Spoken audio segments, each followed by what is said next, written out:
Canal Escute Áudio Novel. Se inscreva. Novel Teoria Fanfic.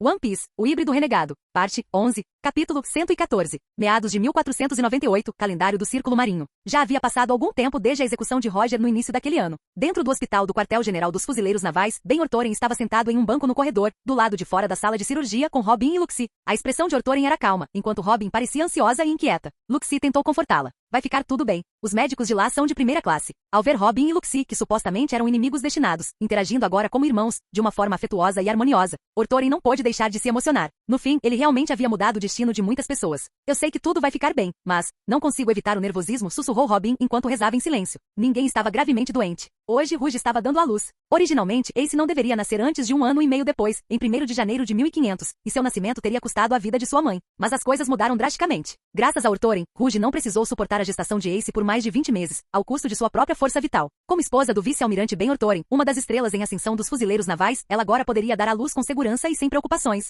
Enquanto Robin rezava, Garp desceu apressadamente pelo corredor. Como está? Perguntou ele assim que chegou. A criança estar preocupada é uma coisa, mas você também? Ortoren lançou-lhe um olhar fulminante. Não deixe o clima ainda mais tenso. O melhor obstetra está aqui dentro, auxiliado por um usuário de habilidade de cura. Nada vai dar errado. Mal ele terminou de falar, as portas da sala de cirurgia se abriram. Uma médica tirou a máscara e sorriu. Parabéns, vice-almirante Ben. É um menino saudável. Mãe e filho estão bem. Ortoren, que até então parecerá calmo, levantou-se, soltou um suspiro de alívio e caminhou para a frente com um sorriso. Tirou um envelope vermelho do bolso e entregou-o. Obrigada, doutora Maia. Isso é um suborno? Perguntou a doutora Maia rindo. Se fosse para ter sorte, eu teria te dado antes da cirurgia. Isso é só para comemorar a sorte de hoje. Por favor, aceite. Ortoren deu uma risadinha. A doutora Maia aceitou com um sorriso. Obrigada. Mas não se esqueça, os cuidados pós-parto e as consultas regulares para o bebê são essenciais. Vice-almirante Ben, você precisará cumprir suas responsabilidades como marido e pai. Entendi. Ortoren concordou prontamente. Logo Rouge e o bebê foram transferidos para uma sala de recuperação. Robin e Luxie foram ver como Rouge estava debilitada, preocupados, e depois acompanharam Garp para ver o recém-nascido com curiosidade. Ortoren sentou-se ao lado da cama de Rouge, descascou uma laranja e entregou a ela.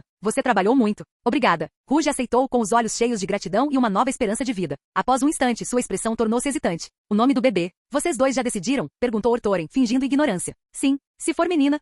Se for menino, Ace. Rouge assentiu suavemente. Ortoren pensou consigo mesmo. Roger era mesmo teimoso. Quem não sabia que sua espada Ace era uma das 12 meio de grau supremo? Não é de admirar que as pessoas suspeitassem da identidade de Ace quando o nome D foi revelado. Mas agora a espada de Roger estava na casa de Ortoren. E pelo menos aparentemente, Rouge e Ortoren haviam se casado no Mar do Sul, durante o período em que Ortoren estava secretamente em uma missão para capturar Roger. Se ele dissesse que deu o nome de Ace ao filho para comemorar a captura de Roger e a apreensão do meito Ace, não pareceria algo descabido. Então Ortoren assentiu. Então será Ace. Mas vamos tirar o D. Trate como um nome fictício. De agora em diante, ele será Ben Porgas Ace. Que tal? Nesse mundo, adotar o sobrenome da mãe era perfeitamente normal. Ao ouvir isso, Rouge sorriu aliviada. Certo. Obrigada por ser tão atenciosa. Não é nada, disse Ortoren, acenando com a mão como quem dispensa o assunto. Nesse instante, Garp se afastou do lado do bebê e sentou-se ao lado de Ortoren. Ouviu o almirante da frota mencionar ontem que está planejando designá-lo para o novo mundo. O quê? Os fuzileiros navais não têm papas na língua, hein? Minha esposa acabou de dar à luz e já estão me mandando para o novo mundo? Ortoren revirou os olhos com um sorriso irônico. Se ele fosse para o novo mundo, com certeza não levaria sua família. Robin e Luxie estavam estudando em Marineford, e Rouge tinha acabado de dar à luz. O médico já a havia instruído a comparecer regularmente para exames de rotina. Além disso, era prática comum, quando destacados para o novo mundo, os oficiais geralmente não levavam suas famílias, dado o quão perigoso era o local. Em comparação, o quartel-general dos fuzileiros navais era muito mais seguro. O almirante da frota considerou isso, disse Garp, e planejou adiar sua transferência, permitindo que Sakazuki mantivesse a posição por mais algum tempo. Mas eu recusei a proposta por você. Ele tinha um olhar que praticamente dizia, viram? Eu fiz um bom trabalho, não fiz? Apressem-se e me elogiem. Ortoren olhou para ele incrédulo. Então você realmente se orgulha disso? Idiota. Garp rosnou lançando-lhe um olhar fulminante. Essa não é a desculpa perfeita? Se você for para o novo mundo, não terá tempo para cuidar da Rouge e do bebê. Nos próximos 1 ou 2 anos, além dos deveres oficiais, será quase impossível voltar. Com o tempo, o relacionamento se distancia. É natural que surjam conflitos entre marido e mulher, não é? Então você pode usar isso como motivo para declarar o casamento rompido e se divorciar. Ortoren ficou estupefato. Olhou para Garp incrédulo. Caramba, eu não esperava que você fosse tão experiente em separar pessoas. Agora que penso nisso, sei que você tem um filho, mas e a sua esposa? Seu pirralho, querendo apanhar? Pare de se intrometer onde não é chamado. Rugiu Garp, com o rosto tomado pela fúria. Observando a reação de Garp, como se ele fosse explodir se fosse pressionado ainda mais, Ortoren não pôde deixar de se perguntar se esse plano dele vinha de alguma experiência pessoal. Ainda assim, a lógica fazia sentido. Depois de refletir, Ortoren assentiu. Você tem razão. Vamos fazer do seu jeito. Mas nem ele nem Garp perceberam um lampejo de hesitação nos olhos de Rouge enquanto ela ouvia. De fato, ela havia apoiado o plano anteriormente. Originalmente pretendia esperar o momento certo antes de romper relações com Ortoren. Mas após o nascimento de Ace, seus pensamentos mudaram drasticamente, mesmo em um curto período de tempo. O pai biológico de Ace já havia falecido. marido. Se ela se divorciasse de Orthorin, imaginava que os dois jamais se encontrariam novamente. Isso significaria que Ace perderia mais um pai, mesmo que apenas de nome. E sem a proteção de Orthorin, um poderoso fuzileiro naval, a segurança dela e de sua filha estaria em risco. Rouge era capaz de suportar dificuldades, mas não suportava ver seu filho sofrer em uma idade tão tenra. Ela rapidamente reprimiu esses pensamentos, não demonstrando nada externamente. Sabia que eram egoístas, injustos com Orthorin e algo que não podia mencionar. Por ora, tudo o que podia fazer era seguir em frente, um passo de cada vez.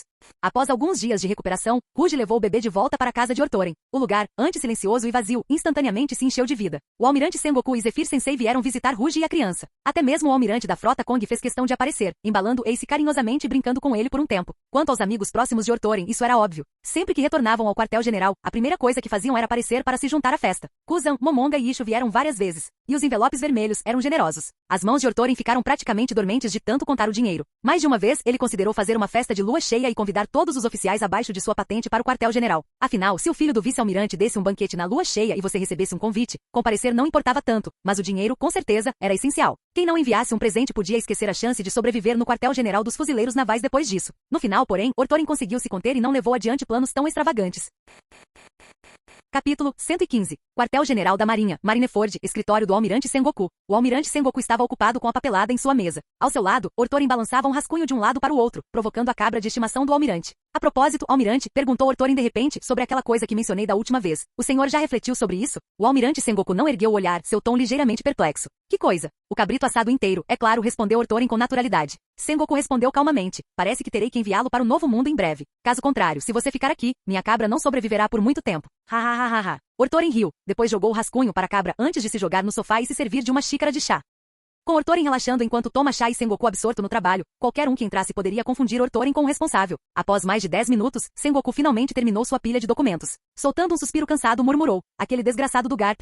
Se ele ao menos aceitasse o cargo de almirante, eu não teria que carregar todo esse trabalho. Orthorin sorriu. Não fique sempre obcecado com o Garp-san. E eu? Será que tenho alguma chance? Sengoku lançou-lhe um olhar, pegou sua xícara de chá e disse. Você tem um longo caminho a percorrer. Se quer ser um almirante, precisa primeiro de experiência prática. Desta vez, você está sendo enviado como comandante de base. Dedique-se e apresente resultados. Assim, se a oportunidade surgir, você estará mais preparado para o desafio. Foi exatamente por isso que vim hoje, para perguntar como será minha designação. Será como a de Sakazuki, indo para G1? Perguntou Orthorin. A importância de G1 era indiscutível. Fazia parte do plano de contingência de Sengoku como um quartel-general reserva. Se algo acontecesse a Marineford, os fuzileiros navais poderiam imediatamente reencarnar em G1. Mas Orthorin não estava muito interessado em ir para lá. Primeiro, era muito perto da headline, ainda sob o olhar atento de Mary Geoise, assim como Marineford, o que dificultava bastante a administração. Em segundo lugar, o G1 já tinha uma direção de desenvolvimento definida, alinhando-se com o conceito de um novo quartel-general dos fuzileiros navais. Em terceiro lugar, a equipe era composta por um grupo de veteranos de longa data, deixando pouco espaço para Orthorin montar a sua própria equipe. Na opinião dele, seria melhor deixá-lo estabelecer uma base dos fuzileiros navais completamente nova do zero, algo para o qual os fuzileiros navais já tinham planos.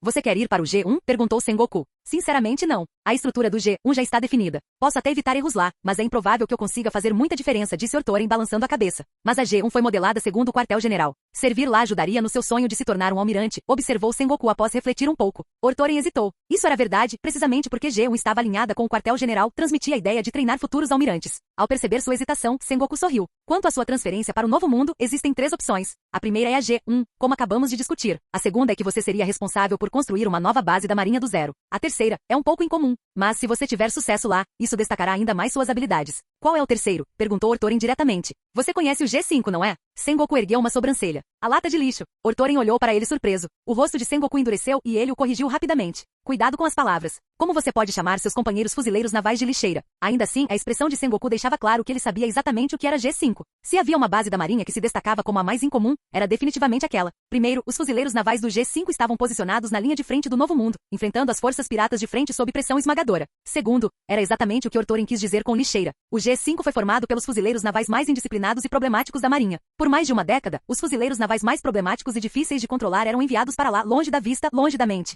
enquanto também serviam como a primeira linha de defesa do Novo Mundo. O lugar estava cheio de fuzileiros navais delinquentes cujo comportamento rivalizava com o de piratas, e sua reputação dentro da Marinha estava longe de ser boa. Foi por isso que Sengoku disse, se você conseguir alcançar feitos lá, isso realmente provará sua capacidade. Mas isso não era o mais absurdo sobre o G5. O que o tornava completamente único era que, além da logística e dos suprimentos essenciais, o quartel-general dos fuzileiros navais nem sequer lhes destinava verbas militares. Isso mesmo, em todo o sistema dos fuzileiros navais, apenas o G5 sobreviveu inteiramente com autossuficiência. Isso explicava porque seus métodos muitas vezes espelhavam os dos piratas. Eles também sobreviveram sobreviviam saqueando, embora seu alvo principal fossem os próprios piratas. E apesar de não receber financiamento militar, a economia do G5 prosperava. Todos os fuzileiros navais ali estacionados, de cima a baixo, praticamente nadavam em dinheiro. Afinal, a quantia que possuíam dependia inteiramente do quanto conseguiam confiscar, a motivação deles era altíssima. Assim, um bando de encrenqueiros, apesar de serem autossuficientes em financiamento, era previsivelmente difícil de controlar. Felizmente, eles não conseguiam construir seus próprios navios de guerra nem fabricar armas e munições, e ainda dependiam do quartel-general para mandar verbas, de vez em quando para repor o pessoal. Caso contrário, poderiam ter se separado a qualquer momento. O pensamento despertou imediatamente o interesse de Orthorin.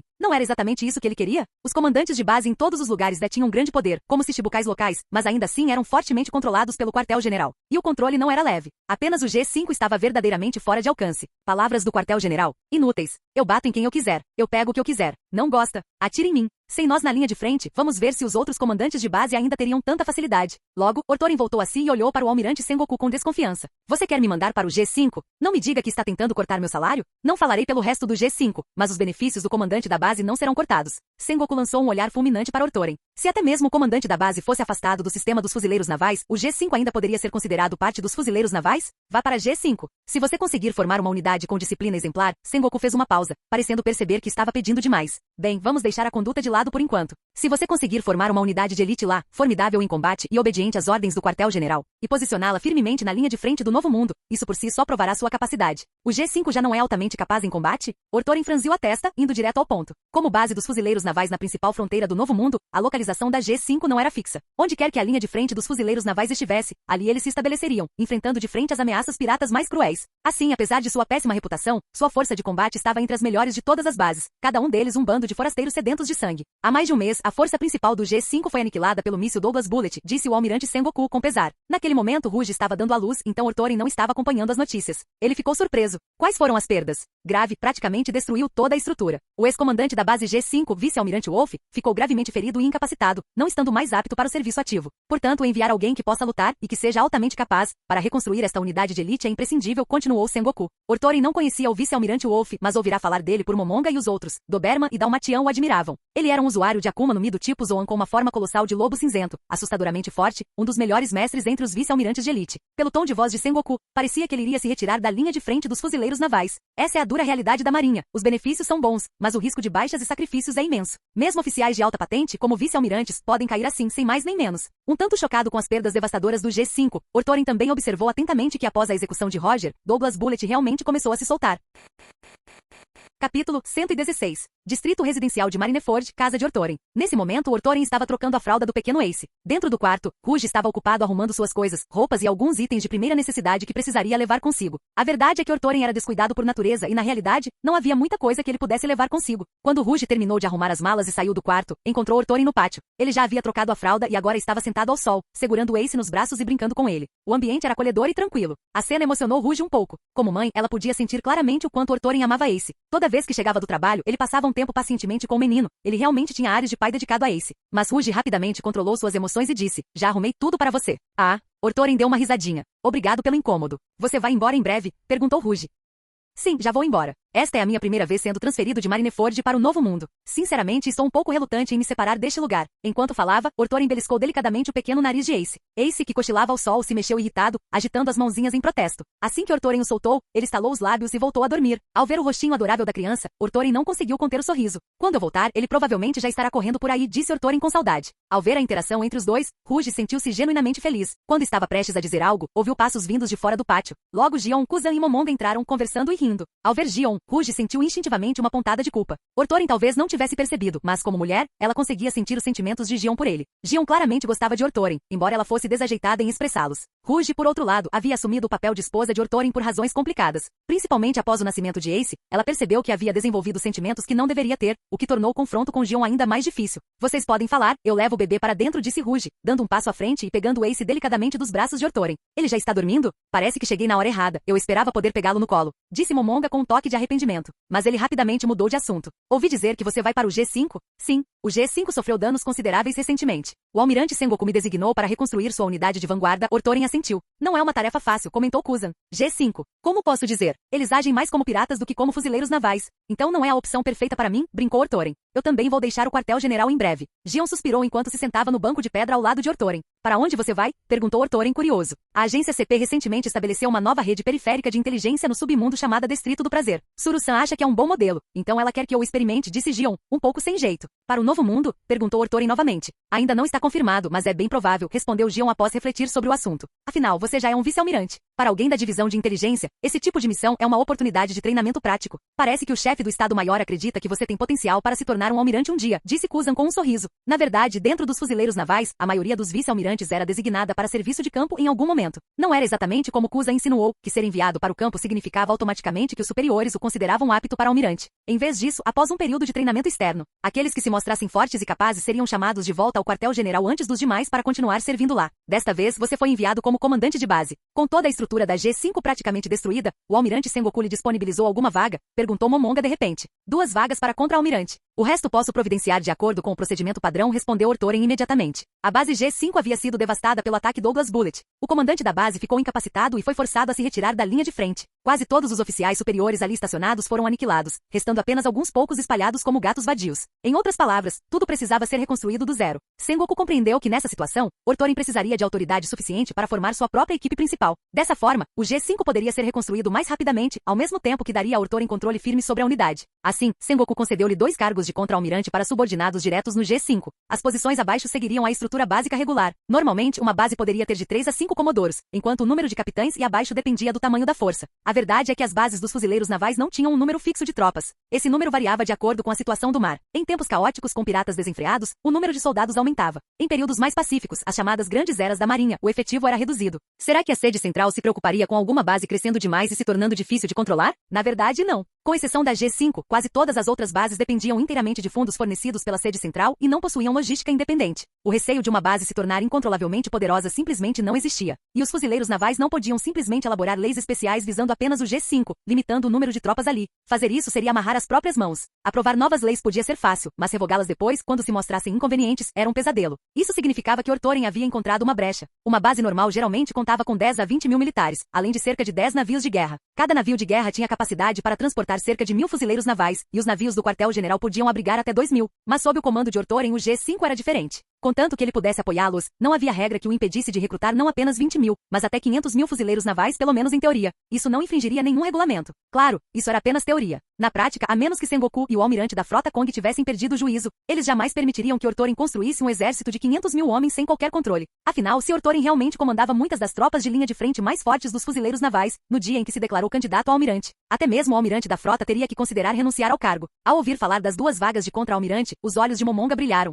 Já escolheram os candidatos? Ainda não. Ortoren balançou a cabeça. Subi na hierarquia rápido demais para formar uma equipe decente. Por enquanto, só pensei em trazer o Isho. Mas considerando seu histórico e antiguidade, no máximo eu poderia promovê-lo a Comodoro. Contra-almirante seria forçar a barra. Então, achei melhor esperar até chegar ao G5 e começar a cultivar talentos lá. O que há para esperar? Momonga bateu no peito. Você já tem um candidato bem aqui. Ao ouvir isso, Ortoren pescou surpreso. Você quer vir comigo para o G5? Não era que Ortoren tivesse descartado Momonga e os outros contra-almirantes atuais como inadequados. Pelo contrário, depois de passar um tempo com eles, ele sentiu que poderiam ser guiados na direção certa. Se um dia ele e Zephyr Sensei realmente construíssem uma Neo-Marine, eles seriam recrutas perfeitos. Mas a reputação do G5 era péssima, e com a unidade desmantelada, convidá-los agora era como pedir a um conhecido para ajudar a limpar esterco antes do café da manhã. Era constrangedor de qualquer maneira. Se recusassem, a amizade ficaria abalada. Se aceitassem, a situação ainda seria desconfortável. Exatamente. Foi por isso que vim falar com você hoje. Se concordar, darei entrada no pedido de transferência imediatamente, disse Momonga sem hesitar. Ortoren estava prestes a responder quando um pensamento repentino lhe ocorreu. Ele lançou um olhar surpreso para Kuzan. Se bem se lembrava, Kuzan também não era um contra-almirante?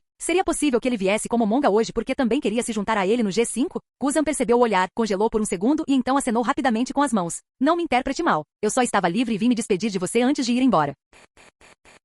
Capítulo 117. Novo Mundo, linha de frente dos fuzileiros navais, base naval G5. Ortoren estava fazendo suas rondas como recém-nomeado comandante da base. A G5 foi realmente reduzida a escombros. Uma base deste tamanho agora abrigava pouco mais de 2.000 homens, 2 comandantes, um tenente-comandante e nem sequer um único capitão. Assim que Ortoren chegou, os 2 comandantes imediatamente solicitaram transferência para deixar o G5. Era óbvio que o moral deles havia desmoronado, suas mentes estavam abaladas. Ortoren não os impediu, aprovou os pedidos sem hesitar. Isso não era nada incomum. Os fuzileiros navais raramente rejeitavam tais pedidos, era prática padrão. Aqueles traumatizados exaustos ou mentalmente instáveis após pesadas baixas eram transferidos para a retaguarda, recebiam acompanhamento psicológico e eram encarregados da logística por alguns anos. Se recuperassem, podiam retornar à linha de frente. Eles podiam até mesmo solicitar a aposentadoria diretamente, e tais pedidos eram quase sempre concedidos sem resistência. Por exemplo, Belmer, a mãe adotiva de Nami Nojiko, se aposentou depois que seu esquadrão foi dizimado. Como o confronto com Douglas Bullet foi uma batalha de encontro, a base em si não sofreu danos estruturais. Ortorin pôde colocá-la em uso imediatamente.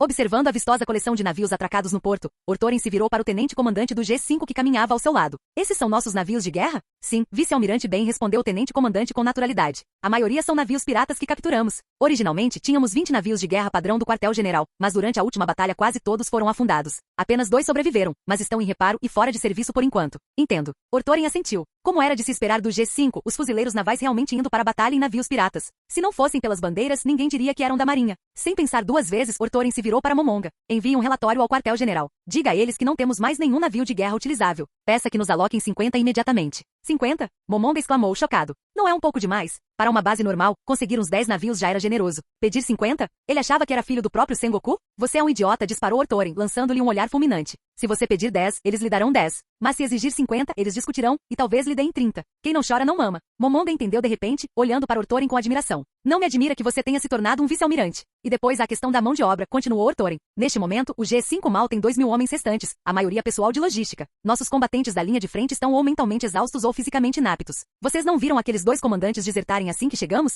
Com certeza haverá mais transferências em massa. Portanto, ordenem ao quartel-general que reabasteça nossas tropas imediatamente. Baseiem-se em 50 navios de guerra, exijam 50.000 homens. Você realmente se atreve a pedir? Momonga murmurou enquanto anotava os números em seu caderno. Se o QG lhe enviar 5.000, você deve agradecer aos céus. A reputação do G5 é péssima. 5.000 não serão suficientes. O G5 precisa ser reconstruído rapidamente para atender aos interesses dos fuzileiros navais. Isso significa que o almirante certamente me permitirá recrutar de forma independente. E para recrutamento independente eu não tenho verba para começar. O quartel-general terá que alocar verbas militares, não é? Disse Ortorin com um sorriso. Vocês já têm reservas. A base não foi destruída. Todo o tesouro que a G5 saqueou antes está agora em suas mãos. As contas ainda não foram finalizadas, mas acabei de verificar o armazém. Há o suficiente para contratar pelo menos 10.000 homens, disse Momonga, parecendo perplexo. Você é idiota? Só descobrimos esse esconderijo depois que chegamos aqui. Sengoku nem sabe que ele existe. Ortorin lançou outro olhar fulminante para Momonga. O estilo do G5 era praticamente o mesmo dos piratas, inclusive a relação deles com o dinheiro. Vivendo cada dia com a cabeça na guilhotina. Quem se importava em economizar? Era sempre viver o hoje, beber o hoje. Caso contrário, suas economias se transformariam em herança para outra pessoa, alguém como Ortorin, que apareceria mais tarde para assumir o controle. Dessa vez, tudo não passou de um acidente bizarro. A força principal do G5 estava caçando, comendo fundi e cantando, quando Douglas Bullet atacou do nada. Quase nenhum deles voltou vivo. Se não fosse por isso, Ortorin não teria se deparado com essa fortuna. Ish olhou para Ortorin com descrença. Era mesmo assim que um comandante da marinha deveria se comportar? Deveria denunciar esse sujeito ao corpo disciplinar? Definitivamente havia algo de errado ali. Mas ao ver a rapidez com que Momonga aceitou as palavras de Ortorin, Ish começou a se perguntar se talvez sua própria experiência como fuzileiro naval ainda fosse muito superficial. Talvez as coisas realmente funcionassem assim. Após concluir a inspeção da base, Ortorin e os demais retornaram ao escritório do comandante da base. Sentado atrás da mesa com um cigarro entre os dentes, Ortorin disse: no momento não temos homens, dinheiro ou navios. Esqueçam a luta contra os piratas por enquanto. Vamos esperar até que o quartel-general atenda às nossas solicitações antes de tomar qualquer providência. Por ora, façam uma revisão completa de tudo nesta base. Temos suprimentos suficientes? Nossas armas e munições são adequadas? Quantos querem solicitar transferência? Que enviem seus relatórios imediatamente. Depois de uma semana, nenhum pedido de transferência será aprovado. Ele fez uma pausa e então olhou para Isha e Momonga. Vocês dois podem cuidar dos preparativos juntos. Isha sentiu com seriedade. Entendido. Vou fazer isso rapidamente. Momonga hesitou. Se vamos fazer tudo isso, e você? Isso não é algo com que um contra-almirante deva se preocupar, exclamou Ortorin com o peito estufado em sinal de confiança. Então seu tom suavizou. Escute, Momonga, você ainda não tem muita experiência em campo, mas vejo um grande potencial em você. Você está destinado a ser um vice-almirante um dia. Comece a se familiarizar com este trabalho aqui. Mais tarde, quando você estiver no comando de uma base, não terá problemas. Entenda que estou lhe dando isso para o seu próprio bem, entendeu? Momonga acenou com a cabeça seriamente. Honestamente, se eu já não soubesse que tipo de pessoa você é, talvez tivesse acreditado nesse discurso. Mas então ele deu uma risadinha e acrescentou. Tudo bem, entendi. Isho e eu cuidaremos de tudo. Logo depois, Isho e Momonga saíram do escritório. Ortorin ficou sentado sozinho, olhando para o mar através da janela. Após um longo silêncio, ele tirou um dendém mushi do bolso do casaco. Ele analisou a situação, refletiu sobre o assunto e finalmente tomou uma decisão. Descou um número que não discava há muito tempo. Na ilha Whole Cake, em Totoland, Charlotte Linlin estava almoçando no castelo, sua enorme barriga mostrando que estava perto de dar à luz novamente. Era impossível contar de qual filho seria desta vez. Katakuri e Peróspero estavam com ela, acompanhando a mãe na refeição. Enquanto Katakuri mordia um donut, seu dendém mushi tocou de repente. Irritado por ser interrompido enquanto comia, ele o puxou com um movimento rápido da mão. Mas quando viu o rosto que imitava, sua expressão se iluminou instantaneamente. É o Thorin, exclamou, encantado. Os olhos de Peróspero se arregalaram em surpresa, enquanto Charlotte Lilin zombou. Então aquele pirralho finalmente resolveu nos contatar? Katakuri deu um leve sorriso. Ele entra em contato de vez em quando, só para falar de coisas banais. Ele respondeu ao Dendemushi e cumprimentou calorosamente. Thorin, sou eu. O que está acontecendo? Thorin controlou as emoções antes de responder. Já faz um tempo, então pensei em dar notícias. Mas antes que ele pudesse dizer mais alguma coisa, a voz de Lilin trovejou ao fundo. Pare com essa conversa fiada, pirralho. Se você tem algo a dizer, fale logo. Mamãe está ouvindo. Os lábios de Thorin se contraíram de forma estranha antes que ele finalmente dissesse. Bem, fui transferido para o cargo de comandante da base G5, bem na linha de frente do Novo Mundo. Charlotte Lilin parou abruptamente, surpresa estampada no rosto. O quê? Aconteceu alguma coisa com os fuzileiros navais? Por que te largariam naquele lixo? Achei que você estivesse se saindo muito bem. Já afundou, é? Esquece. Não desperdice sua vida nessa marinha inútil. Desista e volte para nós. Capítulo 118. Thorin deu uma explicação um tanto desamparada da situação, e só então Charlotte Lilin percebeu que seu precioso filho não havia sido deixado de lado pelos fuzileiros navais, afinal. Então, por que você está entrando em contato conosco? Charlotte Lilin pegou o Dendemushi da mão de Katakuri e perguntou diretamente. Você está familiarizado com o funcionamento do G5, começou Thorin. Ficou claro que Lilin e os outros não estavam muito bem informados sobre os assuntos internos dos fuzileiros navais. No máximo, sabiam que o G5 era diferente do resto e ridicularizado como a lata de lixo dos fuzileiros navais. Thorin então dedicou um tempo para explicar o sistema da G5 para eles. Finalmente ele foi direto ao ponto. Nosso trabalho principal é caçar piratas, reduzindo ao máximo o número deles no Novo Mundo. Não há ordens rígidas, temos bastante liberdade. Então, pensei, talvez pudéssemos trabalhar juntos nessa área? Charlotte Lilin ponderou sobre a ideia e depois sorriu. Quer dizer que nós fornecemos informações e alvos, e vocês enviam suas forças para eliminá-los? Exatamente. Dessa forma, cumprimos os objetivos da sede e, ao mesmo tempo, eliminamos seus rivais entre os piratas. Uma situação em que todos saem ganhando, confirmou Thorin. À primeira vista, colaborar com piratas pode parecer impróprio, mas para o governo mundial e os fuzileiros navais, isso não era exatamente um tabu. Todos faziam isso. A relação entre fuzileiros navais e piratas, embora antagônica, era muito mais complexa.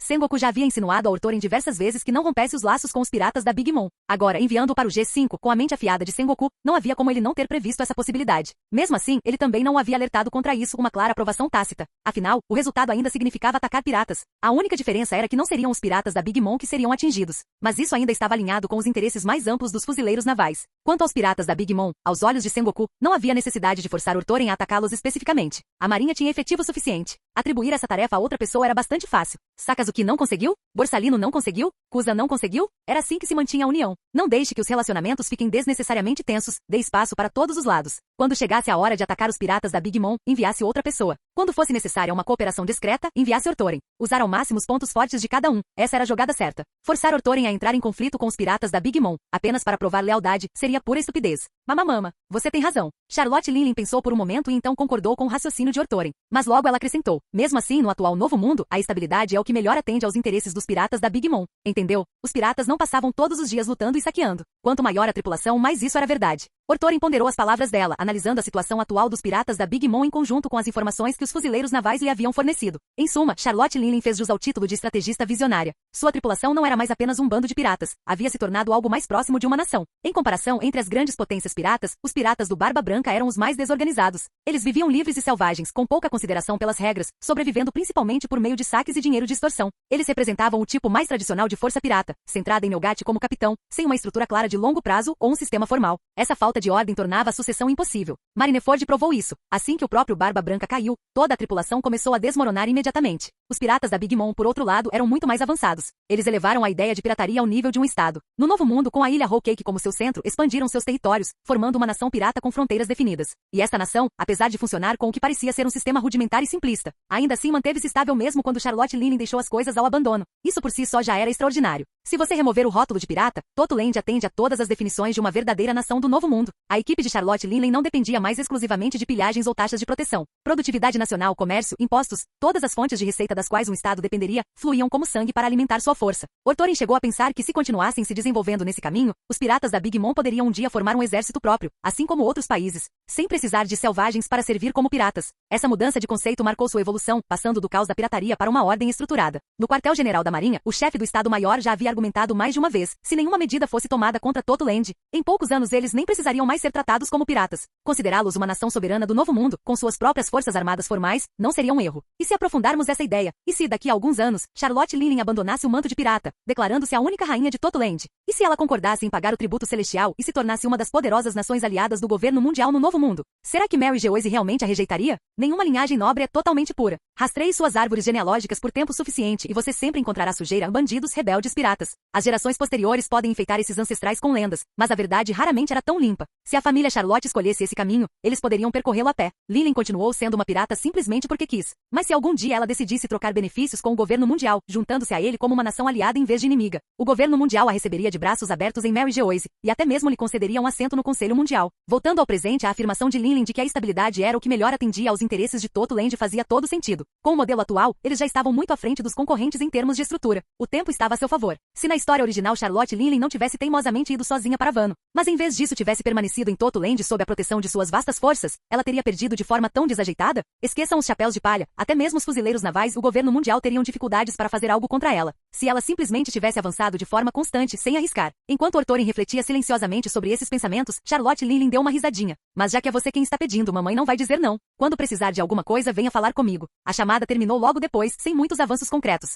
Na ilha Whole-Cake, Peróspero franziu a testa. Mamãe, por que você não concordou com ele logo de cara? Peróspero, você não deve ver Ortorin apenas como filho da mamãe. Você precisa tratá-lo como uma força independente. Se eu aceitar isso com muita facilidade, parecerá que a mamãe depende dele. No momento, é ele quem precisa de mim. Os olhos de Lilin brilharam com divertimento. Após uma pausa, ela acrescentou. Mesmo assim, esse menino demonstra potencial. G5. Lilin murmurou enquanto comia, seu olhar brilhando de vez em quando com interesse. Ela estava claramente intrigada com aquela estranha base dos fuzileiros navais. Existiam inúmeras maneiras pelas quais ela e Ortorin poderiam trabalhar juntos, mas também muitos pontos de atrito. Controle e liderança, por exemplo, ela não tinha intenção de se curvar ao filho, e ele parecia igualmente teimoso em assumir a liderança por conta própria. Mesmo agora, Lilin estava pensando, sendo G5 tão singular, será que ela poderia usar dinheiro e armas para conter, ou até mesmo tomar posse do poder nas mãos de Ortorin? No entanto, ela suspeitava que ele nunca lhe daria essa chance.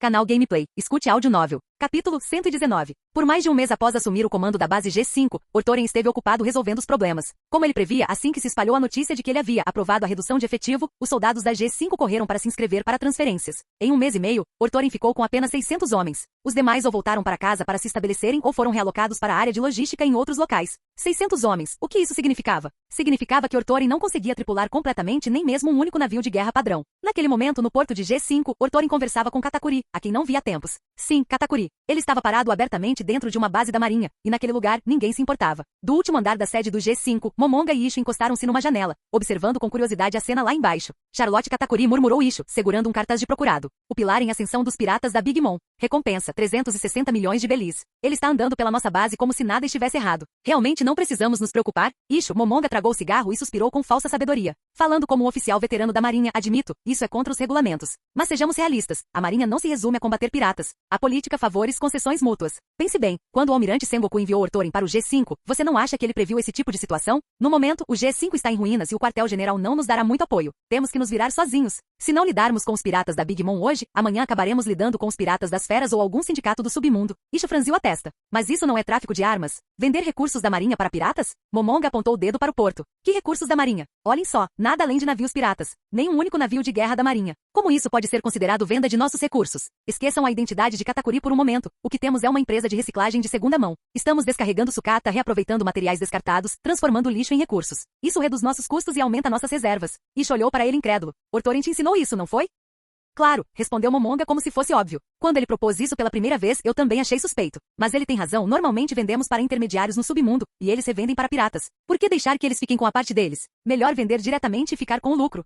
No porto, Ortorin caminhava com Katakuri entre fileiras de navios piratas atracados. Deu uma olhada nessas belezas, disse Ortorin gesticulando para as embarcações. Elas estão prontas para a batalha agora mesmo, e todas foram testadas em campo. As fracas, as defeituosas, as azaradas, elas nunca chegaram aqui. Foram afundadas instantaneamente por navios de guerra da marinha. Só as boas sobrevivem, e são essas que vocês veem agora. Qualidade superior, sabem? Katakuri quase riu. Na boca do irmão, lixo de segunda mão se transformava em qualidade superior. Que vendedor! Para Ortorin, isso já era um negócio importante, a primeira transação externa de seu mandato como comandante da base. Mas para os piratas da Big Mom, era uma tarefa menor, que dificilmente mereceria a atenção pessoal de Katakuri. Ainda assim, como não via seu irmão mais novo há muito tempo e tinha tempo de sobra, Katakuri veio pessoalmente após receber o pedido de troca de Ortorin. Se não fosse pelas aparências, eu adoraria ficar com esses navios para mim, continuou Ortorin. Mas nós, fuzileiros navais, não podemos exatamente navegar em navios piratas, podemos? Então tenho que vendê-los. Mas não quero entregá-los a qualquer um. É por isso isso que vim até você. Com esta frota, você será imparável. Da próxima vez que estiver em uma luta que não pode vencer, basta me chamar, enviarei meu exército para apoiá-lo. Isto vindo de um homem que comandava apenas 600 homens. Quem o ouvisse poderia pensar que ele comandava 500.000.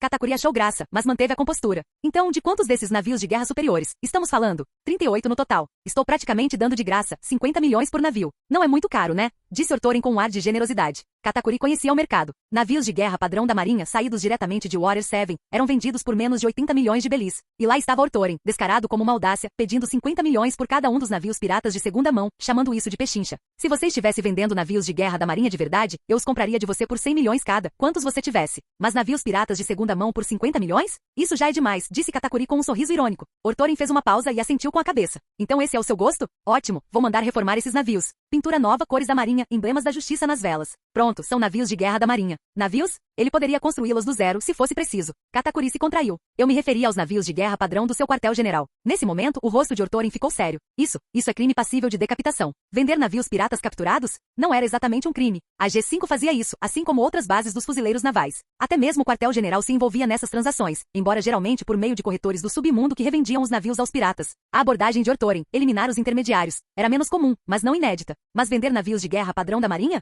Essa era uma linha que o quartel-general jamais permitiria cruzar. Era o tipo de coisa que eles esmagariam com todos os recursos disponíveis. E daí? Perguntou Katakuri com desdém, nada impressionado com a expressão séria de Ortorin. Então vocês terão que pagar a mais, disse Ortorin, esfregando as mãos como um vendedor ambulante. É claro que não posso vender abertamente navios de guerra padrão da marinha. Mas pensem bem, todos os anos lutamos contra vocês piratas brutais até a morte. Naturalmente o equipamento sofre danos, e a definição de danificado é bastante flexível. O navio de guerra é atingido por um canhão, sofre alguns arranhões na pintura, nada grave. Mas como comandante da base, Ortorin tinha autoridade para declará-lo inseguro. Para garantir a segurança de seus fuzileiros navais, ele poderia desmantelá-lo imediatamente. Navios de guerra sucateados não são rebocados de volta para o quartel-general. É muito caro. Normalmente, eles são desmontados localmente, a madeira é reaproveitada e pronto. Então, qual é o plano de Ortorin? Comprar madeira no mercado, alegar que o navio foi desmontado e em seguida vendê-lo secretamente. Perfeitamente razoável, perfeitamente lógico, não é? Disse ele. Nesse instante, o Dendemushi em seu bolso tocou. Ele o retirou. Era o almirante Sengoku. Ortorin nem se deu ao trabalho de esconder nada e respondeu diretamente. Almirante? Ocupado? Perguntou Sengoku casualmente. Sim, estou ocupado vendendo navios de guerra com meu segundo irmão, respondeu Ortorin sem constrangimento. Sengoku congelou e então rapidamente gritou. Ortorin, você ainda é jovem, não siga mais pelo caminho do crime. Não são navios de guerra, são navios piratas do arsenal do G5. Aliás, almirante, não tem um único navio de guerra de verdade aqui. O senhor recebeu a solicitação que Momonga enviou? Já faz mais de um mês. Não se pode esperar que o cavalo corra sem alimentá-lo, não é? Retrucou Ortorin visivelmente descontente. Ao ouvir que se tratava de navios piratas, Sengoku finalmente respirou fundo. Sem nem mesmo questionar mais nada, foi direto ao ponto. Aquele pedido que você fez para Momonga foi um exagero. 50 navios de guerra? Onde eu vou encontrá-los? 50.000 soldados de elite? De onde eu vou tirá-los? Revise isso, não vai passar na avaliação. Então, 45 navios, 30.000 elites, retrucou Ortorin após uma pausa. 15 navios, 5.000 veteranos de combate. Concordem, e eu assino agora mesmo. Caso contrário, esqueçam, disse Sengoku com firmeza. Isso não é impossível. Ortorin concordou imediatamente. Mas você sabe tão bem quanto eu que não dá para formar uma verdadeira unidade de vanguarda com tão poucos homens. Então, se o QG não puder me dar apoio suficiente, eu mesmo cuidarei disso. O único problema é, os métodos podem não ser exatamente os mais adequados. Se você conseguir reunir 50.000 soldados de elite e 50 navios de guerra em G5 sem a ajuda do quartel-general, mesmo que os métodos não sejam os mais corretos, contanto que você não traia os fuzileiros navais nem cometa traição, eu te protegerei, declarou Sengoku com convicção. O que é uma pequena transgressão das regras comparada a obter um poder de combate tão avassalador de graça. Sengoku não estava acima do pragmatismo. Caso contrário, até mesmo os contatos diretos de Ortorin com piratas teriam sido suficientes para levá-lo a um tribunal militar. Não se preocupe, almirante. Posso traficar armas e vender navios, mas sou um fuzileiro naval exemplar. Minha lealdade é inabalável, prometeu Ortorin prontamente. Capítulo 120. Após pendurar o Dendemushi, Ortorin se virou para Katakuri com um sorriso. Viu? Com a autorização de um almirante, o que há para temer? O G5 vai prosperar. Katakuri ouvirá toda a conversa entre Ortorin e Sengoku. Para ser honesto, a conversa o perturbou. O almirante Sengoku não deveria ser a personificação da justiça inabalável? No entanto, nos bastidores, as coisas pareciam bem diferentes. Parece que o almirante Sengoku realmente confia em você, Torin, disse Katakuri pensativamente. Isso porque eu nunca ultrapassei os limites nem o decepcionei. Muitas coisas que eu faço podem parecer violações, mas ainda estão dentro do círculo de aprovação tácita. Enquanto você não sair desse círculo, as pessoas entendem. Ortorin sorriu. Ele fez uma pausa antes de acrescentar. E honestamente, esses navios de guerra não precisam apenas ser transformados em dinheiro. Eu também preciso de armamentos. Você está de olho nas armas de Totuland? Perguntou Katakuri, intrigado. Exatamente. Lá no quartel-general, vi as avaliações dos fuzileiros navais sobre o armamento de Totuland. A tecnologia era avançada e a qualidade excelente, respondeu Ortorin. Katakuri franziu a testa intrigado. Porque os fuzileiros navais estariam avaliando as armas de Totoland. Mas ele se corrigiu rapidamente e deu uma risadinha. Ah, entendi. Vocês estavam avaliando nossas armas para medir nossa capacidade de combate convencional, certo? Isso faz parte, admitiu Orthorin com um aceno de cabeça. Em seguida baixou a voz. Mas também percebi outras mudanças. Nada oficial, mas algo está mudando. Que tipo de mudanças? Katakuri se inclinou para mais perto, imitando seu tom de voz sussurrado. Você sabe como funciona. Nossos orçamentos de munição e militares são todos controlados pelo governo mundial. Os suprimentos são alocados trimestralmente e anualmente com base em relatórios de demanda. Resumindo, os fuzileiros navais não controlam suas próprias linhas de produção. Quando Sengoku e os outros formaram a divisão de ciências, seu objetivo inicial era garantir os direitos de produção. Mas no fim, o governo mundial concedeu apenas privilégios de pesquisa e desenvolvimento, não de fabricação. Não era segredo. Todos no mar sabiam. Era uma das rédeas que o governo mundial mantinha firmemente no pescoço dos fuzileiros navais. Katakuri assentiu com a cabeça. Então algo mudou? Sim, houve. Desde o incidente em Logeton, a economia global está em colapso, comércio, finanças, tudo está desmoronando. O tesouro de Mary Geoise certamente entrará em crise. Além disso, a corrupção é assustadora, corroída por parasitas. Sou próximo de Borsalino, da divisão de ciências. Durante uma ligação, ele mencionou que a divisão de armamentos de Mary Geoise poderia cortar o financiamento para o desenvolvimento de armas convencionais para aliviar sua crescente pressão financeira. O quê? Katakuri ficou estupefato. Cortar o financiamento das suas próprias armas? Isso é se prejudicar. Todo mundo sabe que um dos motivos pelos quais os fuzileiros navais são tão fortes é porque vocês sempre tiveram as armas e os navios de guerra mais avançados. Se o governo mundial levar isso adiante, as consequências serão infinitas. Para ser sincero, Orthorin já esperava por isso. Na linha do tempo original, o governo mundial sobreviveu por mais de 20 anos graças a acordos de armas com Kaido, com Doflamingo como intermediário. Assim que Doflamingo foi derrotado em Dressrosa, o governo mundial enviou imediatamente a CP para Wano para negociar novos contratos de armas com Kaido. Eles não podiam se dar ao luxo de nenhuma interrupção. Sem armas, os fuzileiros navais e outras agências entrariam em colapso logístico. Ainda assim, não importa como se analise, a decisão foi insana. Como disse Katakuri, foi autossabotagem, entregar o controle de armas e munições a forasteiros. Se a Kaido parasse de fornecer suprimentos, as reservas de munição dos fuzileiros navais se esgotariam em no máximo 2 anos. Será que o governo mundial conseguiria reiniciar as linhas de produção nesse período? E produzir o suficiente para atender às necessidades de todas as agências? Caso contrário, o poder de combate dos fuzileiros navais despencaria, e o governo mundial enfraqueceria junto. Não fazia sentido e era repleto de perigos, mas mesmo assim estava acontecendo. Era assim que o governo mundial havia se deteriorado. Os sinais já estavam aparecendo. Primeiro, cortaram drasticamente o investimento em pesquisa e desenvolvimento. Depois, quando perceberam como era barato comprar de piratas, sem necessidade de investimentos anuais maciços em atualizações, não pararam mais. Não no estado atual das coisas. Provavelmente havia muitos outros fatores que Orthorin não conseguia enxergar. Talvez a crise financeira deles fosse realmente tão grave que eles tiveram que escolher entre cortar os luxos dos dragões celestiais ou terceirizar a produção de armas. Diante dessa escolha extrema, é claro que eles optaram pela terceirização. Essa era a natureza deles. Mas essas não eram coisas com que Orthorin precisava mais se preocupar. Após refletir sobre o assunto, Katakuri olhou repentinamente para ele e perguntou. Então, o motivo pelo qual seus fuzileiros navais estão avaliando armas avançadas do mercado negro é porque você suspeita que em breve, não apenas a pesquisa e o desenvolvimento, mas até mesmo a produção poderão ser interrompidos? Que suas armas futuras terão que vir de terceiros. Por mais ridículo que pareça, é uma possibilidade real. Por isso quis avisá-los. Se as condições permitirem, comecem a expandir suas linhas de produção nos próximos anos. Quem sabe, talvez vocês acabem se tornando fornecedor de armas do governo mundial, disse Orthorin com um sorriso. Na linha temporal original, Kaido garantiu as ordens do governo mundial porque tinha o apoio de Queen. Mas agora, Caesar estava nas mãos dos piratas da Big Mom. Embora não fosse tão formidável quanto Queen em combate, ele ainda era um cientista de primeira linha quando se tratava de desenvolvimento de armas e munições. Com ele, os piratas da Big Mom tinham força mais do que suficiente para competir com os piratas das feras pelos contratos de armamento do governo mundial. Se Kaido ficasse com o dinheiro, provavelmente o desperdiçaria abrindo um zoológico. Mas se os piratas da Big Mom recebessem, poderiam usá-lo para tornar Totoland ainda mais próspero. E embora Totoland fosse uma nação pirata, ainda abrigava inúmeros cidadãos do Novo Mundo. Dessa perspectiva, Orthorin até sentia que estava fazendo algo benéfico para o povo. Essa informação é importante. Com certeza vou contar para a mamãe quando voltar, disse Katakuri, acenando com a cabeça seriamente. A verdade é que mesmo sem isso, os piratas da Big Mom já haviam começado a se preparar para expandir sua produção de armas. O motivo era óbvio. O caos da grande era dos piratas era evidente para todos. O número de piratas estava explodindo e eles não poderiam continuar saqueando com arpões para sempre. Quem almejasse ascender ao poder não podia evitar o comércio de armas. Nessa época, o potencial do mercado era enorme. Mesmo que não vendessem para o governo mundial, não faltariam clientes. O risco de armas ficarem sem comprador era praticamente inexistente. Exatamente. É por isso que estou dizendo isso, para eliminar os intermediários. Pense bem, no futuro, vocês poderiam estar produzindo armas, vendendo-as para o governo mundial, que então as repassaria para o quartel-general dos fuzileiros navais. E o quartel-general as enviaria para mim. Mas eu tenho muitos rivais, todas as bases estão desesperadas por suprimentos. Eles não me enviariam muita coisa, e outros comandantes não quereriam compartilhar. Além disso, todo o processo demora uma eternidade. Se trabalharmos juntos, é simples. Eu levanto os fundos no G5 e compro diretamente de vocês. Sem intermediários do governo mundial, mais barato, mais rápido, mais limpo, disse Orthorin com um largo sorriso. Katakuri quase apontou que aquilo aquilo era flagrantemente contra os regulamentos da Marinha. Mas ao se lembrar da chamada anterior de Dendenmushi de Ortorin com Sengoku, percebeu que não adiantava. Os fuzileiros navais eram realmente pragmáticos. Então vamos considerar isso um negócio de armas. Levando em conta o valor da informação que você acabou de me dar, 50 milhões por navio é um preço justo, disse Katakuri, dando um tapinha no ombro de Ortorin. Assim, em apenas um mês e meio após assumir o comando do G5, o vice-almirante Ben já havia fechado um acordo de revenda de armas e navios de guerra com piratas. Isso contribuiu significativamente para suprir as carências do G5 e reforçar a capacidade de combate dos fuzileiros navais na linha de frente, um feito que só pode ser descrito como um grande ato de justiça. Capítulo 121. Após se despedir de Katakuri, Ortorin retornou ao seu escritório na base G5 para descansar. Quando Momonga e Isho vieram procurá-lo, encontraram Ortorin esparramado no sofá, cantarolando uma melodia qualquer que tinha aprendido em algum lugar. Naquela época, quando minha tripulação zarpou pela primeira vez, Ortorin cantava animadamente quando a porta se abriu e Momonga e Isho entraram. Ele se sentou rapidamente, parecendo envergonhado e irritado. Por que entrou sem bater? Bati na porta por um tempão, mas você estava tão ocupada cantando com toda a sua alma que nem percebeu, respondeu Momonga com toda a razão. Antes que Ortorin pudesse argumentar, Momonga se inclinou para frente curioso. E aí, você se livrou daquela tralha? Que lixo! Como você pode chamar esses navios de guerra de primeira linha embarcações resistentes o suficiente para sobreviver a batalhas contra nossa frota de fuzileiros navais? De lixo! Ortorin repreendeu com um olhar de decepção. Cuidado com as palavras. Não descreva nossos produtos dessa forma novamente. Tudo bem, tudo bem. Então, você vendeu aquelas ações premium? Momonga ignorou a correção, não querendo discutir semântica. Ortorin deu de ombros. Ben-sama controla os dois lados da rua. O que você esperava? É claro que já venderam tudo. Troquei aquela porcaria. KOF, mercadoria premium por armas. Em breve, um distribuidor dos piratas da Big Mom cuidará da troca conosco. Embora falasse com um sorriso, Ortorin observava atentamente as reações de Momonga e Isho. Ao levar Katakuri abertamente ao G5 para tratar do assunto sem esconder nada, ele estava testando-os. Ele queria ver se o senso de justiça deles deixava espaço para concessões.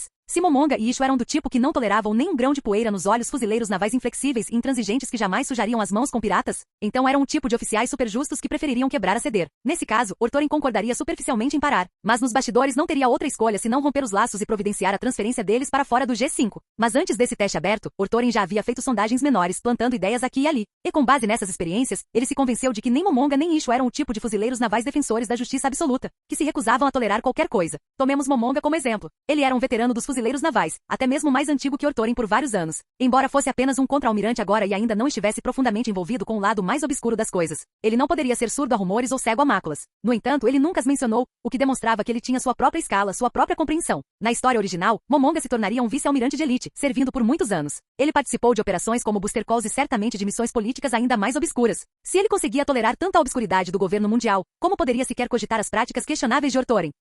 Quanto a Isho, Ortorin tinha menos certeza. O tempo que passaram juntos fora curto. Isho ainda era jovem, não era ainda o homem que Ortorin imaginava como almirante. Dado seu histórico de fechar os olhos, após presenciar muita escuridão, Ortorin temia que Isho não aceitasse essa situação. Mas ao ouvir a resposta de Ortorin, o rosto de Momonga se iluminou com um sorriso de satisfação. Que bom! Assim que as armas chegarem, treinar novos recrutas não será um problema. Com armas e munição suficientes, até mesmo os novatos podem se tornar veteranos. Os veteranos na linha de frente não são nada parecidos com os novatos. Suas chances de sobrevivência são muito maiores. Claramente, Momonga não era um problema. Ele estava disposto a concordar com Ortorin até certo ponto, contanto que não ultrapassasse seus limites de justiça. Ortorin não tinha intenção de ultrapassar esse limite. Além disso, acreditava que tais limites eram flexíveis, sempre podiam ser ampliados. Hoje, o limite é o tráfico de armas. Daqui a 2 anos, pode ser o recebimento de subornos. Isho, por outro lado, soltou um suspiro de alívio ao ouvir as palavras de Ortorin. Mesmo assim, não pôde deixar de advertir. Ortorin, você foi imprudente desta vez. Se o quartel-general descobrir que você permitiu que piratas entrassem em nossa base para negociar navios de guerra, isso poderá prejudicar seriamente seu futuro. Da próxima vez, seja mais discreto ou deixe que nós cuidemos disso. Ao ouvir isso, Ortorin sentiu um alívio imenso. Então Isho não era um idiota teimoso, afinal. Ele até sabia como dividir o fardo com seu superior. Perfeito. Verdadeiramente perfeito. Agora ele podia relaxar, sabendo que poderia continuar a testar gradualmente essas manobras questionáveis. Ele testaria as coisas passo a passo, vendo se conseguia diminuir lentamente os limites dos outros dois até que eles se tornassem o núcleo de sua pequena, em equipe. É claro que operações obscuras precisavam ser realizadas, mas a bandeira da justiça ainda precisava ser hasteada. Essa bandeira jamais poderia cair. Se caísse, o moral entraria em colapso e a unidade se tornaria impossível de liderar. Por isso, os métodos, as táticas e os resultados finais eram tão importantes. Ele precisava fazer com que Momonga e Isho entendessem que mesmo infringindo as regras juntos, ainda estavam fortalecendo o G5 e consolidando o poder da justiça da marinha. Relaxe, disse Ortorin com firmeza. Acabei de me reportar diretamente ao almirante Sengoku no cais, bem na frente de Katakuri. O almirante já me concedeu ampla autoridade. Ele me disse que contanto que eu não traia a marinha nem cometa crimes imperdoáveis, se eu conseguir reconstruir o G5 nessas condições, ele mesmo assumirá a responsabilidade por quaisquer violações menores. Ao ouvir que o almirante Sengoku não se opôs às ações de Ortorin, Isho finalmente se sentiu completamente à vontade. Parecia que afinal não havia problema algum. Com esse acordo, Ortoren, Momonga e Isho formaram na prática um pequeno grupo com um entendimento comum. Não se tratava mais apenas de amizade, nem simplesmente da hierarquia entre os oficiais da marinha. Era, talvez ainda não visível, mas muito provavelmente a semente de uma nova facção dos marinheiros em formação. E o G5 seria o ponto de partida deles. Ortoren já havia decidido transformar o G5 em seu reduto. Se conseguisse estreitar seus laços com Momonga no futuro, quando deixasse o G5 para assumir um cargo na sede, recomendaria fortemente Momonga como seu sucessor. Ele transformaria este lugar no berço de uma nova marinha. Se as coisas algum dia desandassem com o governo mundial, ele poderia erguer o braço aqui e reunir suas forças para recomeçar do zero. Em seguida, precisamos de um plano sustentável e de longo prazo para o G5. Ortoren bateu palmas para chamar a atenção de todos antes de continuar. Primeiro, devido à posição única do G5, diferente da dos fuzileiros navais regulares, devemos buscar a autossuficiência em logística e suprimentos. Armas e munições podem esperar, mas acredito que precisamos da capacidade de construir navios de guerra para os fuzileiros navais por conta própria. Momonga congelou depois disse, nem mesmo a sede tem essa autoridade. Normalmente, os fuzileiros navais apresentam suas necessidades. O governo mundial faz os pedidos aos construtores navais de Water 7, e os estaleiros constroem e entregam os navios de guerra. Tecnicamente, os fuzileiros navais não têm o direito de construir seus próprios navios de guerra. Ou melhor, eles têm o conhecimento técnico, afinal, suas equipes de logística reparavam navios de guerra há décadas e conheciam as embarcações como a palma da mão, mas simplesmente não tinham permissão para construir navios de forma independente. Foi por isso que Momonga ficou chocado. Se nem mesmo a sede tinha permissão, seria realmente apropriado que o G5 tentasse? Quando falei com o almirante Sengoku agora há pouco através do Denden Mushi, ele disse algo muito interessante. Ele me disse, se você, Ortoren, conseguir reunir 50.000 soldados de elite e 50 navios de guerra no G5 sem o apoio do quartel-general, então, contanto que você não traia os fuzileiros navais ou cometa crimes imperdoáveis, eu assumirei a responsabilidade por quaisquer infrações menores. Agora, o que você acha que isso significa? Perguntou Ortoren com um sorriso malicioso. Isho, por ser novo na empresa e menos experiente politicamente, ficou perplexo. Mas Momonga pensou por um momento, depois olhou para Ortoren com suspeita. Você está dizendo que o almirante Sengoku está nos dando a entender que devemos fazer isso? O almirante Sengoku sempre quis que os fuzileiros navais tivessem mais autonomia. O plano anterior para o novo quartel-general dos fuzileiros navais e o plano da divisão de ciências buscavam isso. Mas o governo mundial eliminou todas as partes relacionadas à autonomia, não havendo progresso real. Acho que o almirante agora entende que pelos canais formais é impossível.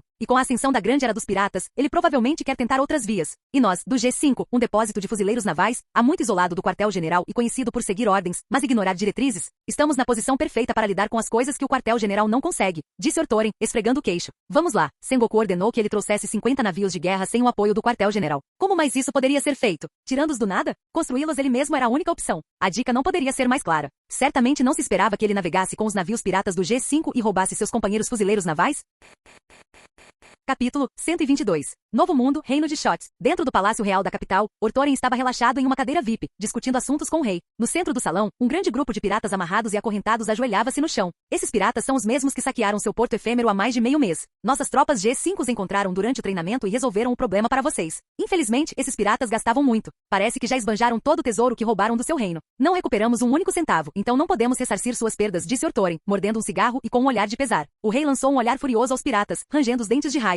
Mas sua expressão logo se transformou em um sorriso ameno, até mesmo com um toque de bajulação. Vice-almirante Ben, sou profundamente grato por ter eliminado esse bando de piratas. Com o G5 sob seu comando, protegendo nossas águas e a segurança nacional, nosso povo pode realmente se sentir tranquilo. Ortoren acenou com a mão em sinal de desdém, e Momonga rapidamente liderou seus homens para levar os piratas embora. Assim que a sala ficou vazia, Ortoren sorriu. Isto não é nada mais do que o nosso dever. Nós, fuzileiros navais, existimos para erradicar os piratas e restaurar a paz e a ordem às nações do Novo Mundo. Ele fez uma pausa e em seguida assumiu uma expressão preocupada. Dito isso, há algo bastante delicado para abordar. Vossa Majestade, sabe que assumiu o comando do G5 recentemente, não é? Eu sei, o rei assentiu rapidamente, depois suspirou com tristeza. Eu já tinha ouvido falar do seu antecessor, o vice-almirante Wolf. Ele perseguiu bravamente o herdeiro demônio Douglas Bullet, mas no momento de erro de cálculo, sua campanha terminou em fracasso, deixando o G5 gravemente danificado. Eu estava apavorado que algo desastroso acontecesse. Só quando soube que o quartel-general da Marinha o havia enviado para assumir o G5 é que finalmente fiquei tranquilo. Exatamente. Mas acabei de chegar, e o G5 sofreu um duro golpe. No momento não tenho soldados de sobra nem fundos em que confiar, disse Ortoren com uma expressão cansada. O rei, sendo perspicaz, captou a situação imediatamente e sondou o terreno. Estamos todos sob o governo mundial. Naturalmente, devemos nos apoiar mutuamente. Se vocês precisarem de ajuda, gostaríamos de fazer a nossa parte. Ai, Ortoren tossiu deliberadamente antes de dizer, já que você é tão generoso, serei franco. A verdade é que estamos com uma grave falta de verbas militares. Nossos homens lutam não apenas por justiça, mas também para sustentar suas famílias. Sem salários suficientes, o moral despenca. E quando o moral despenca, as tropas se tornam impossíveis de liderar. Se isso acontecer, estas águas podem mergulhar no caos a qualquer momento. O coração do rei afundou. Então ele estava mesmo ali por dinheiro. Ele não recusou de imediato, mas perguntou, de quanto você ainda precisa? A justiça sempre acolhe apoio, quanto mais vocês derem, mais fortes ficaremos. Quanto mais fortes formos, menos espaço os piratas terão para respirar e mais seguro será o seu reino, respondeu Orthorin vagamente sem mencionar um número. O rei hesitou, depois ergueu 2 dedos. 200 milhões? Orthorin franziu a testa. 1 bilhão. O quê? O rei ficou estupefato. Apressou-se em protestar. Vice-almirante bem, nós em Sotanaoth não temos tanta riqueza excedente assim. E todos os anos, já pagamos um enorme tributo celestial ao governo mundial. Eles prometeram que esse tributo seria usado para cobrir os custos de proteção dos fuzileiros navais para nós? Você realmente acredita nisso? Orthorin balançou a cabeça impotente. Antes que o rei pudesse responder, Orthorin continuou. Além disso, você já deve saber da situação do G5. Não recebemos uma única belida sede. Somos totalmente autossuficientes. O tributo celestial que vocês entregam ao governo mundial não tem nada a ver conosco. Se você acha isso inapropriado, tudo bem. Vou deixar uma frequência Dendemushi para você. Ligue diretamente para Mary Geoise e peça que enviem tropas para proteger seu país. Assim, todos evitam problemas, não acha? Que piada. O G5 não recebe um centavo sequer da sede. Que diabos me importa o tributo celestial? Ah, bem, o rei ficou ainda mais desconfortável. Se ele tivesse o poder de falar diretamente com Mary Geoise, ainda assim se veria forçado a essa situação embaraçosa? Ao ver a expressão tensa do rei, Orthorin decidiu que o momento era oportuno. Mudou o tom de voz. Mas sou um homem de coração mole. Não suporto ver os outros sofrerem. Aquela cifra foi de fato um pouco exagerada, e tenho certeza de que Vossa Majestade também tem suas próprias dificuldades. Foi presunçoso da minha parte. Vice-almirante bem, agradeço sua compreensão. Embora não possamos fornecer 10 bilhões de belis, 200 milhões de belis estão ao nosso alcance. O rei, não querendo ofender completamente Orthorin, ofereceu a quantia a ele mesmo. Vamos deixar os 200 milhões de lado por enquanto. Na verdade, tenho outra proposta, talvez uma que você ache aceitável. Orthorin sorriu enquanto falava. O rei inclinou-se para a frente intrigado. O novo mundo era perigoso, onde piratas podiam dizimar cidades ou nações inteiras da noite para o dia. Seu trono havia sido herdado apenas por 3 gerações, desde seu avô, e o antecessor desse mesmo avô perderá o reino justamente por não pagar o tributo celestial e ser invadido por piratas. Para ele, manter boas relações com os fuzileiros navais significava paz de espírito. E especialmente agora, as autoridades locais não eram nada comparadas àqueles que realmente detinham o poder. Seu domínio estava inteiramente sob a jurisdição do G5. Se as relações com o G5 fossem boas, a vida seria muito mais fácil dali em diante. O que você propõe? Perguntou o rei, curioso. Para reforçar a segurança marítima, coordenar as operações na linha de frente nas águas do Novo Mundo sob jurisdição do G5 e elevar os níveis de segurança de todos os estados-membros da região, pretendo lançar um plano de proteção abrangente, declarou Orthorin com firmeza.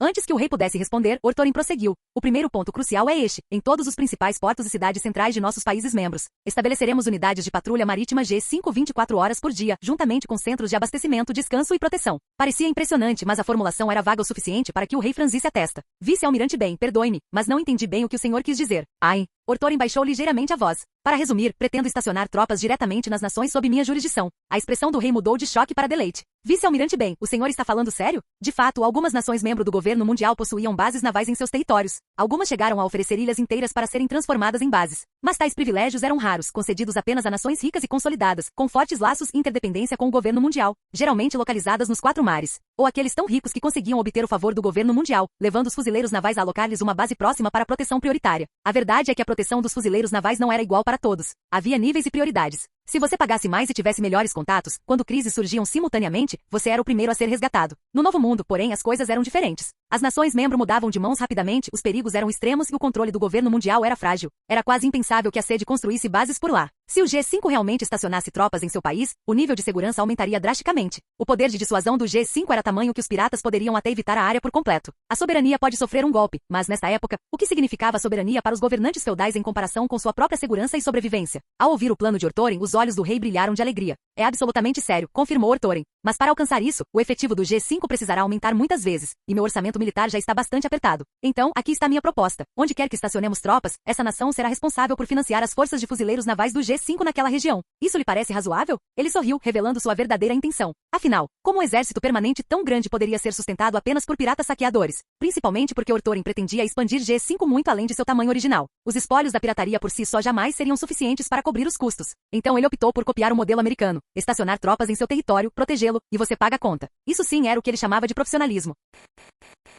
Capítulo 123. Assim que Orthorin terminou, o rei bateu palmas encantado. Razoável. Perfeitamente razoável. Nada no mundo poderia fazer mais sentido do que isso. Todos os anos ele prestava uma homenagem celestial a Mary Geoise e, além disso, ainda precisava enviar secretamente fundos extras para o G5 apenas para garantir alguma proteção no Novo Mundo. E essa proteção nunca era garantida. Os fuzileiros navais podiam chegar atrasados ou estar envolvidos em outras missões, deixando-o à mercê dos piratas. No fim, tudo se resumia à sorte e ao humor dos saqueadores. Se a sorte lhe virasse o contrário, seu reino poderia desaparecer da noite para o dia. Mas com o plano de Orthorin posicionar fuzileiros navais diretamente em seu país, protegendo dia e noite, sua segurança aumentaria drasticamente. Como ele não ficaria entusiasmado? Antes que Ortorin pudesse falar novamente, o rei inclinou-se para frente, ansioso. E como pretende definir o número de tropas? Não use um título pomposo apenas para enviar um esquadrão de 100 homens. Isso seria pura fraude e, além disso, humilhante. O número de tropas depende inteiramente do que você pode pagar, disse Ortorin, arqueando uma sobrancelha. Como já disse antes, quando se trata de justiça, quanto mais melhor. E devido à posição única do G5, não estamos sujeitos a nenhum limite fixo no tamanho das tropas. Você entende, não é? A regra era simples. Quanto mais você pagasse, mais homens eu enviaria.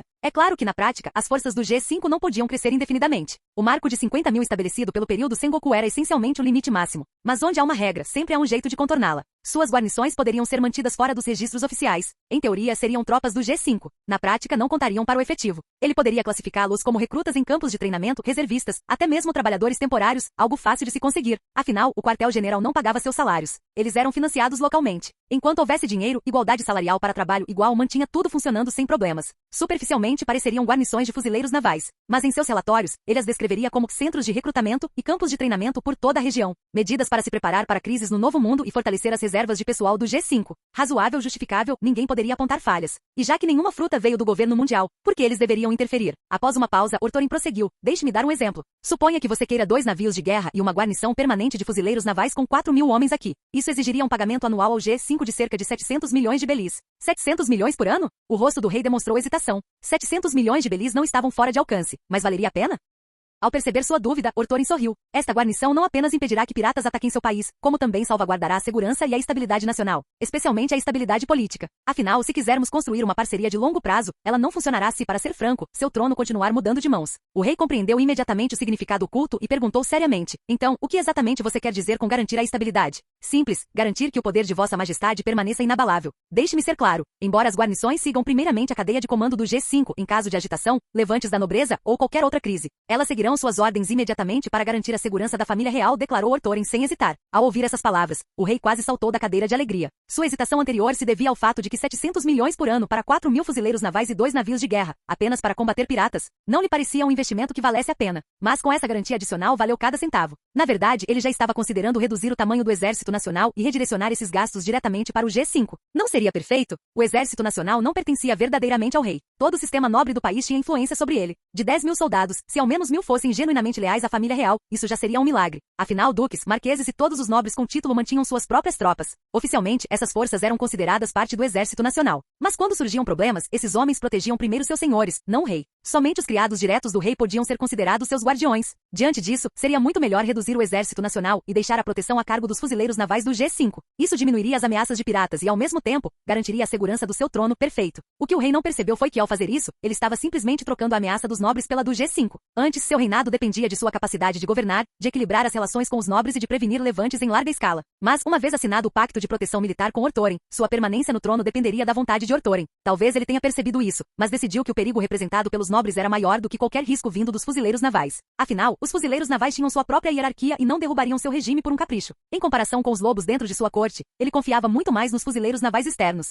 Ortorin passou a tarde inteira no palácio negociando com o rei. Somente ao anoitecer o rei, a contragosto, o acompanhou pessoalmente para fora. Durante essa reunião, eles selaram com satisfação um acordo de proteção militar. O rei construiria 2 pequenas bases, uma na capital, outra no Porto Real, e as entregaria ao G5 como campos de treinamento de recrutas. Assim que o pagamento fosse efetuado, o G5 estacionaria 4 mil fuzileiros navais e 2 navios de guerra permanentemente nesses locais, protegendo o reino e sua família real 24 horas por dia. Ortorin também pediu ao rei que divulgasse seu plano entre os governantes vizinhos que mantinham boas relações com ele. Qualquer pessoa interessada poderia contatar a base G5 diretamente, e Ortorin até mesmo ofereceria consultorias pessoais. E não pararia nas nações-membro. Quantas delas existiam no Novo Mundo, afinal? Muito poucas. Ortorin pretendia incluir todos os reinos sob sua jurisdição, fossem nações-membro ou não. Se você pagasse, ele o protegeria com fuzileiros navais posicionados bem à sua porta. Se você não fizesse isso, perfeito. Você não era uma nação-membro e não tinha direitos de qualquer forma. Ele simplesmente requisitaria as suas terras em nome do governo mundial. Na viagem de volta, Ortorin estudou os documentos em suas mãos e refletiu. Temos mais de 30 países sob nossa jurisdição. Se cada um deles tiver de 4 a 5 mil fuzileiros navais estacionados, isso dá o quê? 140, 150 mil soldados? Adicione 50 mil diretamente sob o comando do G5 e são 200 mil soldados. Com isso, como a justiça poderia não prevalecer no Novo Mundo? Sentado ali perto com uma xícara de café, Momonga franziu a testa. Você não acha que estamos exagerando? O almirante Sengoku disse que 50 mil era impressionante, e vocês estão triplicando, não quadruplicando. Isso realmente pode funcionar? É tudo em nome da justiça. O almirante Sengoku entenderá, disse Ortorin com naturalidade. Assim que Sengoku comandasse 200.000 fuzileiros navais de elite no Novo Mundo, ele certamente entenderia. Talvez até Mary Geoise entendesse. E se não o fizessem? Ortoren deu de ombros. Então ele simplesmente recrutaria mais. 300.000 deveriam fazê-los entender. Se não, 500.000. Ou eles poderiam simplesmente lhe dar um número. Ele ainda tinha sua terra natal fora desta jurisdição de onde recrutar. Contanto que ele continuasse recrutando, um dia eles entenderiam. Mas não podemos deixar o almirante Sengoku muito preocupado. Então, por enquanto, não vamos relatar essa questão do número de tropas. Se o quartel-general solicitar números, só informaremos as forças oficialmente registradas dentro desta base. Quanto a esses tais campos de treinamento em diferentes países, por que incomodar o quartel-general com assuntos insignificantes? Devemos aprender a aliviar os fardos de nossos superiores, não aumentá-los. Assim que tivermos construído algo substancial, então relataremos. Dessa forma, será uma surpresa, mostrando a eles o quão capazes e excepcionais realmente somos, lembrou Ortoren a Momonga. Seu plano era simples, escondê-lo pelo maior tempo possível. Quando se tornasse impossível escondê-lo, não faria mais sentido. Momonga não se opôs, apenas mudou de assunto. Enquanto você conversava com o rei, Ishu enviou notícias. Os últimos 1000 reforços do quartel-general chegaram. Isso completa o contingente de 5.000 soldados de elite. Ao ouvir a palavra elite, Ortoren não pôde deixar de suspirar. Haviam prometido 5.000 veteranos com experiência em combate. Em vez disso, metade eram recrutas inexperientes de todo o mundo, mal familiarizados com seus fuzis. Aquilo quase o enlouqueceu. No fim das contas, quando você está aqui fora, só pode contar consigo mesmo. Se a sede não demonstrar clemência, dificilmente se poderá esperar que o G5 demonstre lealdade. Capítulo 124. A base G5 foi reforçada com 5.000 soldados ditos de elite, finalmente dando-lhe a aparência de uma base de fuzileiros navais adequada, não mais um lugar onde se podia caminhar algumas centenas de metros para fora do portão sem ver um único sentinela. Mas com a iminente criação das bases de treinamento básico, seria necessário um número muito maior de tropas de guarnição para o destacamento. Essa força sozinha estava longe de ser suficiente. Assim, Ortoren, como comandante da base, emitiu rapidamente novas ordens. A partir de agora, a missão principal do G5 será o recrutamento. Isso não seria difícil. O Novo Mundo já estava em caos, agora submerso pela maré da Grande Era dos Piratas.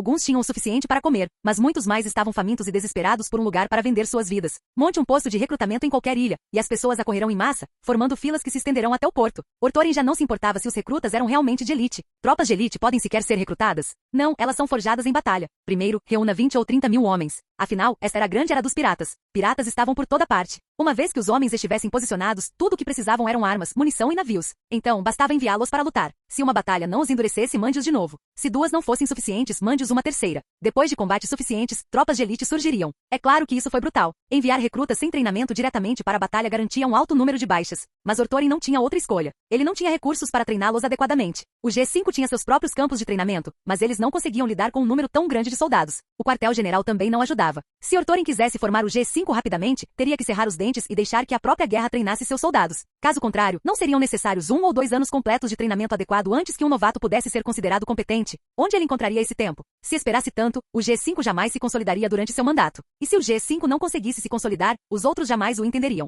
Em qualquer outro mar, isso talvez não funcionasse. Mas este era um novo mundo, onde vidas não valiam nada, nem dinheiro, nem tempo. Essa era a dura realidade. Em seu escritório no G5, Ortoren folheava documentos e perguntou casualmente: não vou reclamar que as chamadas elites estejam sendo diluídas com tanto peso morto. Isso não é motivo para incomodar o almirante Sengoku. Mas os 15 navios de guerra foram entregues corretamente, certo? Sem problemas.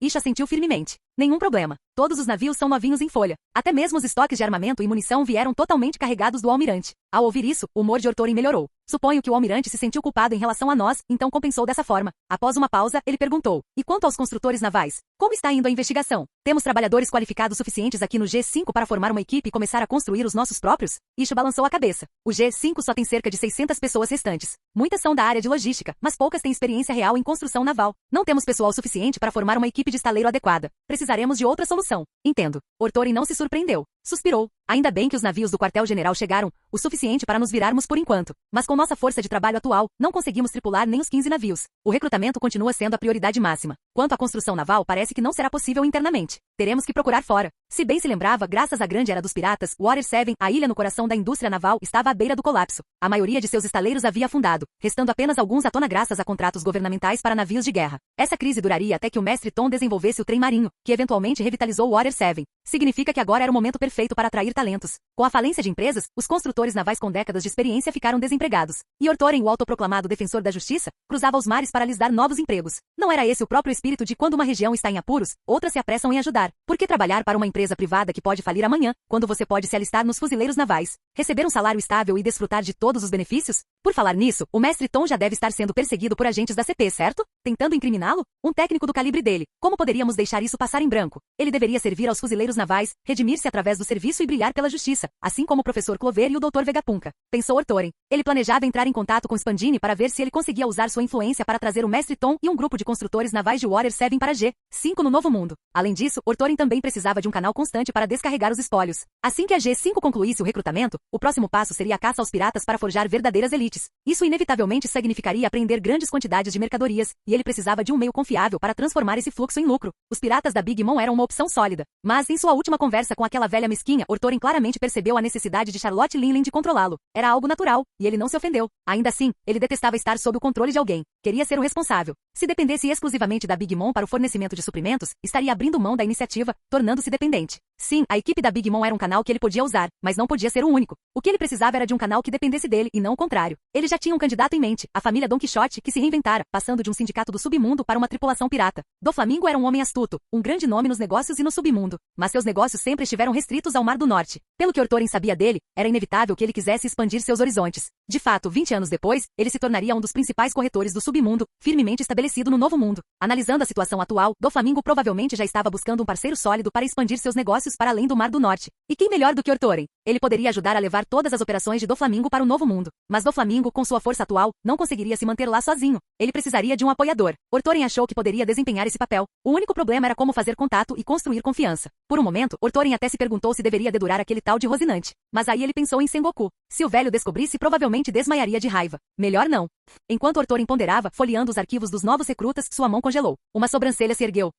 Vergo, ele já está aqui no G5, pensou ele. De fato, a ficha pessoal em sua mão estava Vergo. Segundo os registros, no início do ano 1498 do calendário do Círculo Marinho, pouco depois da execução de Roger, um comandante de base da Frota do Mar do Norte o recomendou ao quartel-general. Reconhecido por sua habilidade e potencial, ele foi aceito e recebeu a patente de capitão. Ortoren percebeu imediatamente que Vergo devia ter se contido durante a avaliação. Caso contrário, ele poderia ter conseguido facilmente uma promoção a oficial de campo. Mas em sua memória, embora Vergo tenha ascendido posteriormente à liderança do G5, ele não começou ali. Ele passou anos no quartel-general e até se juntou ao grupo do chefe do Estado-Maior no caso da Opi-Opi no Mina Ilha Minion, no Mar do Norte. Então, por que ele estava sendo transferido agora? A resposta veio rapidamente. Ortoren lembrou-se de ter pedido a Sengoku por mais homens. Talvez só isso tivesse mudado o rumo de Vergo. Com uma simples canetada, Sengoku redirecionou alguém destinado ao quartel-general diretamente para o G5. Funcionou perfeitamente. Com Vergo aqui, lidar com Doflamingo ficaria muito mais fácil.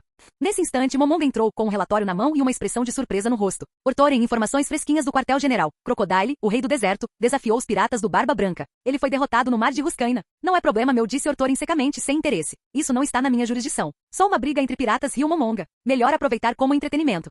Fim do vídeo. Seja membro no Patreon ou Telegram e libere agora o acesso antecipado a áudios exclusivos e inéditos. Te espero lá!